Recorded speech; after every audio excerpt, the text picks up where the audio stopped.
Jiggy cat on a damn feeling spree. This is Nagato, and you can't mimic my energy. 100 rounds drawn and me hanging like a centipede.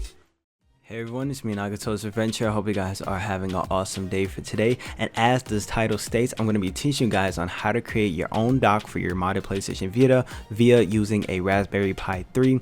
And this is a very simple and in-depth tutorial. I noticed that there were other tutorials, or not really tutorials, just guides talking about the PS Vita dock, but there really wasn't a definitive method or a video showcase, I should say, on how to do this from start to finish. Well, for today, I'm going to be changing that. So in this video, I'm going to be teaching you guys from start to finish on how to do this for your modded PlayStation Vita. One thing I do want to note right now, if my intro is too long, I do apologize, but there are a lot of prerequisites and stuff that I do want to go over before I, get started on the PC and Vita side of things, so everyone's on the same page. And any of the items I use, I will have the links in the description down below. So on my Raspberry Pi, any tools I use or any useful links and stuff like that, just like any of my other videos, will be in the link in the description down below. So of all of that getting out the way as well, we're just going to go ahead and talk about the prerequisites. So what you need definitely is a modded PlayStation Vita that's already hacked via either using the Trinity exploit, Hankaku, H-On-Core 2. As long as your PlayStation Vita can run unsigned code and access homebrew like VitaShell and auto plugin, then you're good for that. If you do not know how to hack your PlayStation Vita and you're on 3.73 and you want to basically do this process, go ahead. I will have a card right now. You can check out that video, then come back to this one so you have a hacked Vita so you could continue on. Speaking about VitaShell and auto plugin, you both need that for today's video. I will have the latest builds in the link in the description down below. You'll need a Raspberry Pi 3. So if you already have a Raspberry Pi laying around in your house, or if you want to go ahead and buy one for this process, the one I bought was $67 on Amazon. I will have a little picture showcased right now on the screen where you could just get a visual to see how much it costs. I will also, of course, like I stated before, I'm probably going to say this 1,000 times, have that in the link in the description down below. You need one HDMI cable. You also need a micro SD card. You also need a USB charging cable for this. Basically what I mean by the USB charging cable is the PlayStation Vita's charger. So if you have a 2000, just use any regular like Android charger, or if you have the 1000, just use the actual charger that came with the 1000 Vita. You'll also need a file called psvita.py.image. This file is very important, and this is the file we're going to flash onto our SD card so it could actually set up the actual dock for the Raspberry Pi. As well, what you need for this process is a PlayStation 4 or PS3 DualShock controller, which I recommend going just with the PS4. It's just much easier, only due to the fact that the PS3 doesn't have a button to open up the touchpad on the screen. So if you guys know, on the PlayStation Vita, every time you boot it up, you have to take your finger, slide it on the touchscreen to open up to the live area. So with the PlayStation 4's touchpad, it kind of emulates the actual live area, or basically the main screen for the Vita. The next thing what you'll need for this, or it's optional, you can use a 3D PS Vita dock. Personally, if you just want to go the cheap route and just have your Vita laying on the side of your television stand or whatever, you could do that. But I bought my 3D PS Vita dock for like $8 on not Amazon, excuse me, but eBay. It's very cheap to buy that. So basically this whole project you could do for under $100, assuming that if you're just buying the Raspberry Pi, the dock and stuff like that. You also need a mouse and keyboard for the initial setup. So assuming that you're watching this video and you clicked and typed on it, you have a mouse and keyboard. You also need a program called Win32 Disk Imager, which is the program we're going to be using to flash the actual PSV image to the SD card. Last but not least, you need a SD card USB reader adapter. So if you're not using a laptop, you need a SD card reader adapter to write the files onto.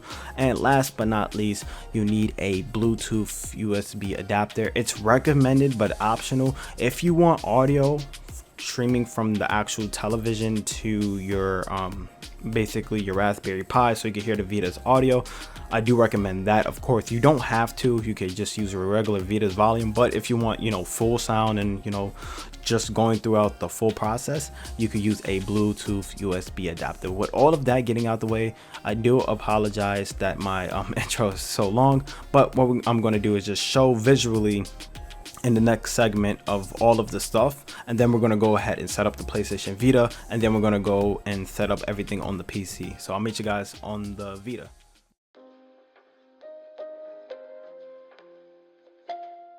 Before we even get started on today's video, I do want to showcase all of the items that you will need just in a visual format, so it may be easier for y'all guys to understand. But first things first, we're going to go ahead and talk about the Raspberry Pi. So here it is. This is the device that is going to allow us to stream our Vita to the TV, and this basically costs $67 on Amazon. For me, I will have that in the link in the description down below. As well, to get your audio to broadcast within VIA with Raspberry Pi, you'll need this Bluetooth USB adapter. They're pretty cheap on Amazon as well, under $10. If you don't have a laptop like me and you need a SD card reader, you'll also need that. Here's the micro SD card you need to basically flash the .img file onto. Of course, you need a modded Vita, so here's mine right here.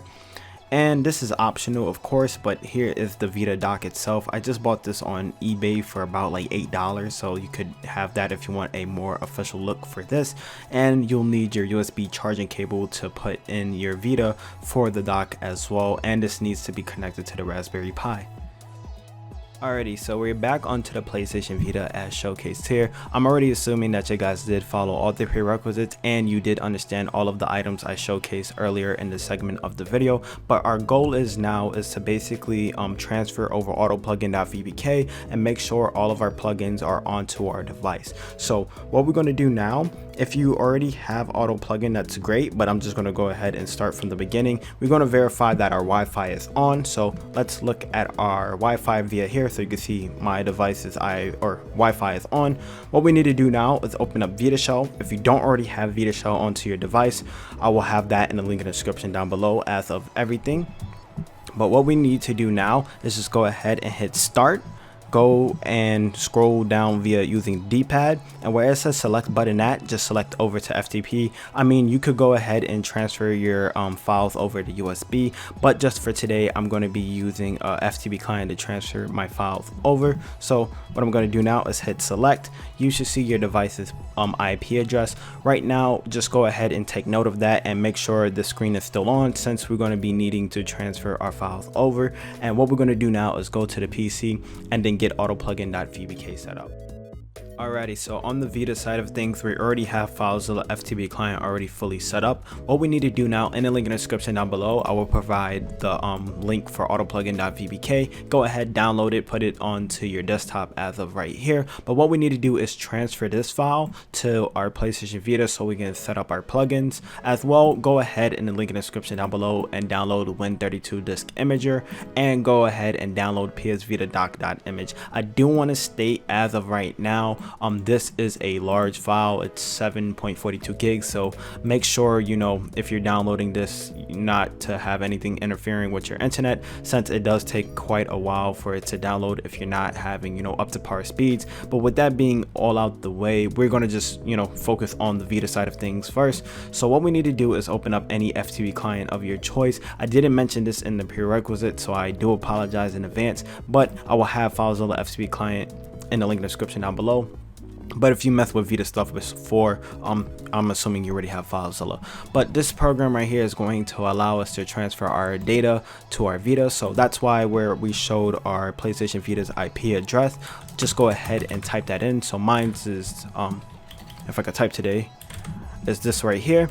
And then right now, you just got to type in your port. Your IP address will be different, and then your port will always be 1337. That's just how it always is for the Vita. But once you have that, you just go ahead and quick connect. If you get this insecure FTP connection error, just go ahead and hit always allow. Okay, and then you should see all of your Vita directories. What we're going to do now is take autoplugin.vpk, drag it into UX0. I already had mines in here since I had an older build of autoplugin, but irregardless, it's transferring over. It won't take too long. It's only 5 megabytes. Once it's fully done, if I go into UX0 once again, so let me open this up, you can see that autoplugin.vpk is fully done. So as of right now, what we need to do is just go back to our PlayStation Vita, get our auto plugins or our plugins for today set up, and then we're good to go. Alright, so we're back into VitaShell as of right now. Let's just go ahead and hit circle to cancel out of this. If we scroll all the way down to UX0 right here, we want to go and open up autoplugin.vpk. So just hover over the file, hit X over the package, let it do its thing. It's probably going to take 5 to 10 seconds. If it takes a little longer, it's okay, just let it do its thing. Once autoplugin.vpk has transferred over to our live area, what we're going to do is basically open up that program and get our plugins installed. This is where the magic really happens, because without these plugins, the Vita is not really going to know how to live stream our device to our television via using the use of Raspberry Pi. So it's almost done. Hopefully it'll hurry up, because sometimes the Vita just be acting slow. All right, so it's fully done right now. Back out of Vita Shell. Now what you want to do for this process is go ahead and open up autoplugin.vpk. If it's your first time installing it, then you'll see it like flashing up on your live area, but since I already had it installed, it's in my folder. But just go ahead, launch autoplugin.vpk. The plugin, what we're going to do for today is plugins for Vita, install plugins, and we're going to scroll all the way down and we're going to install our plugins to UR0, and we're going to install this plugin right here, UDCD_UVC by Xerpe version 1.4, and then just go ahead and hit X. You can install the LCD one if you're on OLED, or you could, or excuse me, if you're on a 2000, you can install this one, or if you're on an OLED, you can install this one as well. But basically the difference between the original plugin here versus this one, it enables you to stream your Vita screen over from your PC or USB, or in this case the Raspberry Pi, and it will turn your screen off while the official plugin is not able to do so. So what that means is, let's say you have your PS4 controller in your hand, you could have the Vita screen off so it won't have any, I guess, burn-in, but I usually just go with the regular UDCD LCD one. So you could install either, if you're on a 1000 model, you could go ahead and install the OLED one. If you're on a 2000 like me, you can install the LCD, or you could just install the original one, which I did here. So just go ahead and hit X. I probably already did it, but it's not going to hurt to like double click it twice. But once you install that as well, the next plugin we're going to be focusing on is the Xerpe's PS4 DualShock controller one. So go ahead, if you have a DualShock 4, I highly do recommend using just a DualShock 4 controller, but if you want to use a DualShock 3, you can install this plugin as well. Just go ahead and install that to UR0 as well. And then once you're fully done installing both plugins, UDCD and as well as DualShock 4 by Xerpe, what you're going to do is hit start on your device. It will restart your PlayStation Vita, let it do its thing, and then what we're going to do before we transfer to the PC is to verify all of our plugins are in the correct area and we actually see them in our config. So I'll showcase my Vita back on the screen once it's fully done restarting. Alrighty guys, so my PlayStation Vita has restarted. What we need to do as of right now, let's just go scroll down to Vita Shell, open it up. Once it's fully open, what we're going to do is go into UR0. So if you're in UX0 like me, just back out, go into UR0, scroll all the way down to your TIE folder. This is where your plugins are located at, and we want to go to config.txt, and we're going to make sure our plugins are into the correct place. So as shown here, you can see I have UDCD_UVC plugin into this directory right here, and as well we have the DualShock 4 plugin somewhere in here. Oh yeah, there we go. So let me highlight it. So we have UDCD and we also have DualShock 4 SKPRX. What I'm going to do is take this line of code out since I don't want that plugin in. But if I want to go ahead and save that, let me just go ahead. But you can see if you have both of those plugins in, you're good to go. But let's find our SKPRX just to verify that our plugins had, or basically it's installed correctly for this. So here is UDCD_UVC, so that's good to go. And now we just got to find the DualShock 4 SKPRX. So boom, so we did verify both of our plugins are in the config.txt, so it's going to read our plugins at boot, and we already verified that we actually have the files into this directory here. So we're good to go from here on the PlayStation Vita. Congratulations, you already set up part 1 for this guide. Now what we're going to do is go to the PC, and then we're going to get everything set up via on the SD card. So I'll meet you guys for that. Alright guys, so welcome back to part 2 for this segment. What we're going to do now is get our PS Vita dock image to write onto our SD card. So as of right now, I'm assuming that you got all of your plugins set up on your PlayStation Vita and you already verified them via on Vita Shell, and you already had them installed with auto plugin. So what we got to do now is, in the link in the description down below, once again, just make sure you have PS Vita doc Pi image. It is 7 GB, so it may take a while for it to download, but once you have this fully download and you have Windows 32 disk imager, what you want to do as well right now is to take your SD card reader. If you don't have a PC, or excuse me, if you don't have a laptop that automatically has like a SD card reader, or a PC that does, just go ahead and plug that in with your SD card. And what we want to do is just go ahead and reformat it. This is just for safe practicing, so I do recommend for this process just use a fresh new USB card, or excuse me, not USB but micro SD card, just so you can have something just for the Raspberry Pi itself, and you don't want to be messing with, you know, too many files going back and forth, since I'm assuming you want this kind of a permanent, or you know, a permanent stationary thing. So what we're going to do now, if you have any important documents on your USB drive, go ahead and back them up to another USB device or to your desktop, because anytime reformatting your USB drive, what it will do is erase all your data. So what we're going to do now, assuming that you already have all your data into, you know, a safe place, or you just don't care about it, what we're going to do now is go right click, go into format. My thing is already on exFAT, so that is fine for this process. Allocation unit size, it doesn't matter. Just go ahead and hit start, okay, and then hit format complete. Once you get that little notification screen, we're just going to open up FileZilla, or not, excuse me, FileZilla, but File Explorer once again. Go to our USB drive. You can see this the same drive we were talking about, and you can see that it's on exFAT now, so we're good to go. So you already reformatted your USB. What we got to do now is open up Win32 image installer. So once you get the user account control, just hit yes. Go ahead and accept the user agreement of terms. You could just create a desktop shortcut for now, but you could delete it later on. Go ahead and hit install.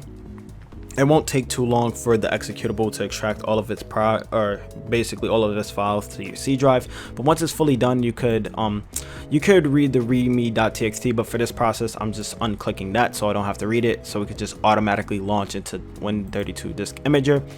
And then boom, it should pop up to your screen. So Win32 disk imager is going to allow us to take this PS Vita file and this .image file and write it to our drive.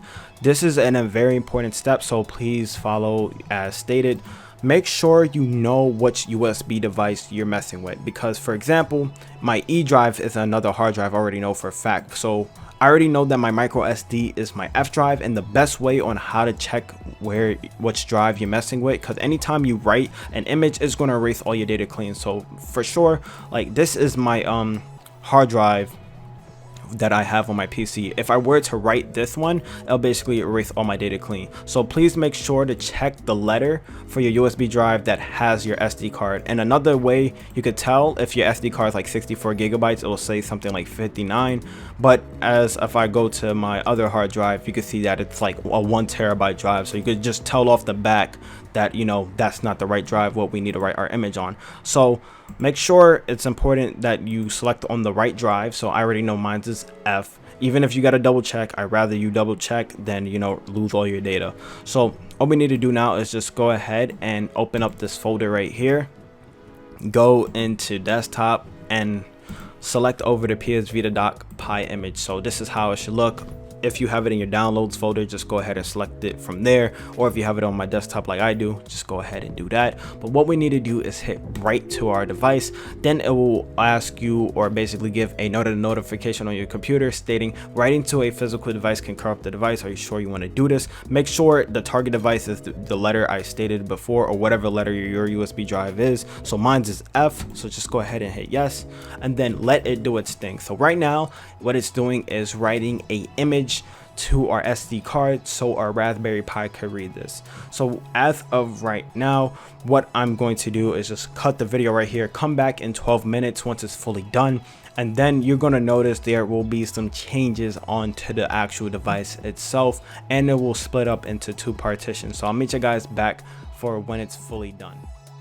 Alright, before we even get stuff set it up on the Raspberry Pi, what we need to do is get our PS4 controller set up. So what we need to do now is go to our settings, device, Bluetooth device. Make sure your Bluetooth feature is on, so make sure it's on right here. I'm gonna delete my old DualShock 4 controller away from this thing. But what we need to do now is go ahead and pick up your PS4 controller. You can even use a Amazon like third-party one like I am. All you gotta do is hit home in the options button or the screenshot button. And then as showcased here, you can see that it picked up my controller, so hit OK. If you get an error, that's fine as well too. Just hit wireless connection once again. Then hit circle on your PS4 controller. And I'm trying to pan this out so y'all guys can see. So I'm gonna have my PS Vita in one hand as well as the PlayStation 4 controller. You can see that I am able to move around with it. I'm just gonna showcase that I could tap into certain apps so y'all guys can see that it's working. But yeah, make sure your PS4 controller is working right now, and then we're good to go. Alrighty, so 8 minutes has passed, so it was actually faster than what I expected it to do. What we need to do now is just in WinDisk Imager, just hit OK once it's done. Go and hit X. If we go into our file explorer, so let's go back to our folder, file explorer, scroll all the way down to boot. You can see that my F drive has the extracted files onto it. So this is all of the files that was extracted or written to the USB. So all we got to do now is hit right here, eject our device, so our USB drive. And what we need to do now is get our Raspberry Pi set up. So that's what I'm going to be showing you guys right now. Alright, so the next step is just to take your USB device that has the micro SD card, and you just want to go ahead and place it into your micro SD card slot in your Raspberry Pi. And then what you want to do is go ahead, plug in your mouse, keyboard, and any other devices that I stated in the prerequisites. So here's the Bluetooth dongle here, and then I'm going to showcase in the next screen on how it should look once it's all set up. Alrighty, so your setup should be as of right now. Make sure your PlayStation Vita is in your dock. Make sure your Raspberry Pi has its power cable and HDMI on. Go ahead and turn it on. Make sure you have your mouse and keyboard set up and all your USB ports in. What I'm also going to do now is just wait for it to boot up onto the screen. So I'm just waiting for it to do its thing. You should see a PlayStation 2 boot up screen, and once you see this, that means your dock is setting up. Then you'll see the PlayStation Vita dock logo. And then what we're going to do now is go to the PC and then set up the Raspberry Pi.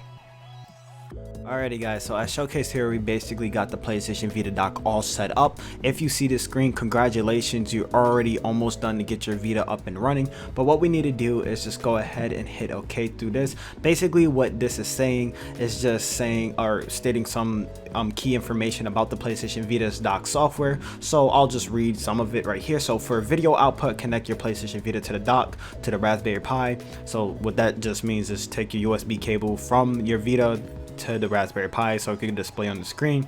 And for audio output from your PlayStation Vita, you can use a Bluetooth USB dongle, which I already told you to already put that in. And then once you've fully done that, all you got to do is hit OK.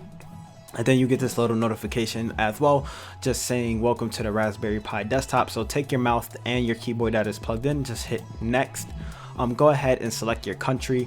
I'm from the United States. I speak English. And then from here, time zone, you could set whatever time zone you want. I'm going to try to find New York, so I'm from New York. You can use US keyboard, just hit next. So once you set your country and stuff, you could go ahead and type in a new password. So that's what I'm doing here as well. So let me go ahead and type in a password. It's not required to do this, but I just did it just for the setup purposes. Then all you got to do is hit next to activate it. Right here, you can just hit next through that. Wi-Fi, I'm just going to skip for now since it's not required. Update software, I'm just going to skip. And then it says complete, your Raspberry Pi is now set up to go, and it's now done. If your Vita is not automatically showing up, all you have to do is take your PlayStation Vita's USB connection and just replug it into the dock, and make sure your device is on as well. So that's what I'm doing here, is turning on my PlayStation Vita. Right now you should see a little thing on the screen that says dev video 0, and basically what that is doing is pulling up the dock, and voila, here is the Vita now on the screen. So what I'm going to do as well is turn on my PlayStation controller. So let me get that set up. So my PlayStation controller is here. Let me back out from here. And then what I'm going to do is also set up with VIA in the settings. Right now, if I go into settings, go into devices, we're going to find our Bluetooth audio thing. So here's the video dock. So I'm connecting to that now. I'm just going to go ahead and OK. So the output from my audio will come through the TV. So as you hear, if I shut up for a second, you can hear the Vita's live area. So now, not only my audio is set up, my PS4 controller is now set up. And what I'm going to do here in a second, I won't have any audio to it, or maybe I will, depending on how I edit this. I will show you that the dock is now running with the PS4 controller in my hand via with my iPhone camera. So let me show you guys that in a second. Alrighty guys, so as showcased here is the PlayStation Vita running on my TV. So just picking up my PS4 controller, and as of right now, if you hear from the audio, you can see that everything is working just fine, and voila, you have yourself a PlayStation Vita dock. So now you can play your favorite games on the big screen without owning a PS TV. So if you guys did enjoy this video, please be sure to leave a like, please be sure to subscribe, and I'm out. Thank you guys for watching. Peace.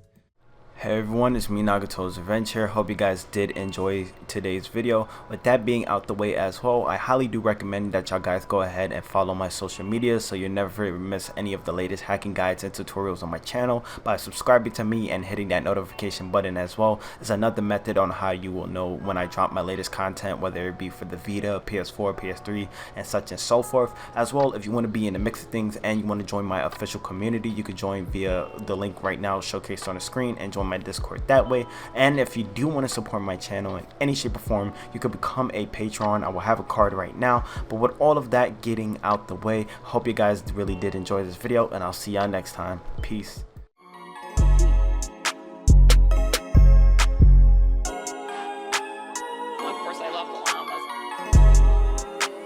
Nice and silky smooth.